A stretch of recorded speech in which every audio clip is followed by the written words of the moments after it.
here on behalf of my niece and nephew. A very serious issue has just come about. Now, a few months ago, they were considered homeless, but they were living at one end of Pitcher's Way, and their income with the two children allowed them to have bus passes. They are now blessed and able to get a home. Their home is just at the other end of Pitcher's Way. They are 7 and 9, very tiny children. All because they are under the 2-mile mark, they are told that these two kids have to walk up West Main Street. The very bus that they were taking at the other end of Pitcher's Way is the very bus that stops directly in front of their house and picks up other children who can afford to get on the bus. So they get on. Now, they're not taking any of the seats. They just can't get on. And I need everybody to understand that it is a straight out, I feel, truly a discrimination towards people who are poor. In other words, if you're poor, you're just not riding the bus. So, I mean, if it were for everybody, they would say no one under the 2-mile mark can ride. So what does a mother do when you have 2 children? You can't afford $175 per child. They already have bus passes. So they're seeing other kids get on the bus, but they can't. And these 2 children aren't allowed to even play in the front yard. But the school decides they're old enough to walk up West Main Street. Now, we all understand, and I'm going to be really brief, we all understand that there's a new day and time where everyone's saying these children are unruly, don't listen to teachers. Well, when you have parents that are trying to teach their children something and pull them back from getting out into the world too quick, we're saying, no, get out there. Now, I didn't have a chance to get all of the pictures, but I did get the 3 that were very important. If I can show you. Sure.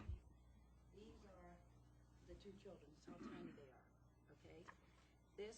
The very road that they live on, there is no sidewalk, none. West Main Street, we all know what West Main Street looks like. That's not even halfway, and there's very few sidewalks. They're all split. Now, if they were to walk home, you can hang on to these. I made copies. Thank you. Now, if they were to walk home at 3 o'clock, okay, there are 15 open spaces, okay, where open parking lots where cars come in and out. One of them is a bar. Now, with kids this age, at 3 o'clock in the afternoon, we all know we cannot guarantee if some drunk person is going to get in the car and just drive off.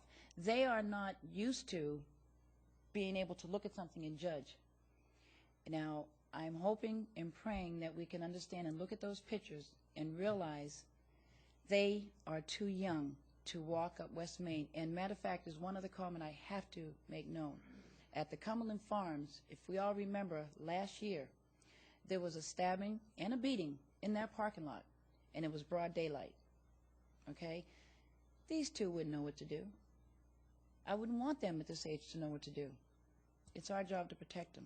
So I'm really very calmly, very politely going to ask you to look at the situation and understand what is going on, okay? And I'm also going to request that we put on the agenda another hearing that we can go further with this, okay? Because my personal feeling, I don't believe any elementary child should be walking.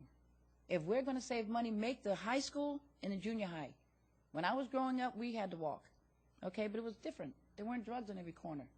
Every neighborhood watched out for everyone else. So make the junior high in the neighborhood, the older kids walk. They'll be all right, but not elementary school. I don't care if they're rich or poor. Elementary school kids should not be walking, okay? Thank you for your time. I know I talk a lot, but please understand, I won't go away with this. Just letting you know.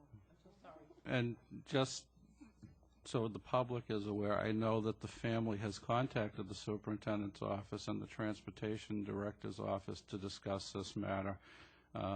You know, as far as the committee's responsibility in these things, we set policy and we follow state laws. It's the administrators who administer those policies. So I know the superintendent is aware of it, and she is working through the staff to work on this issue. Yep,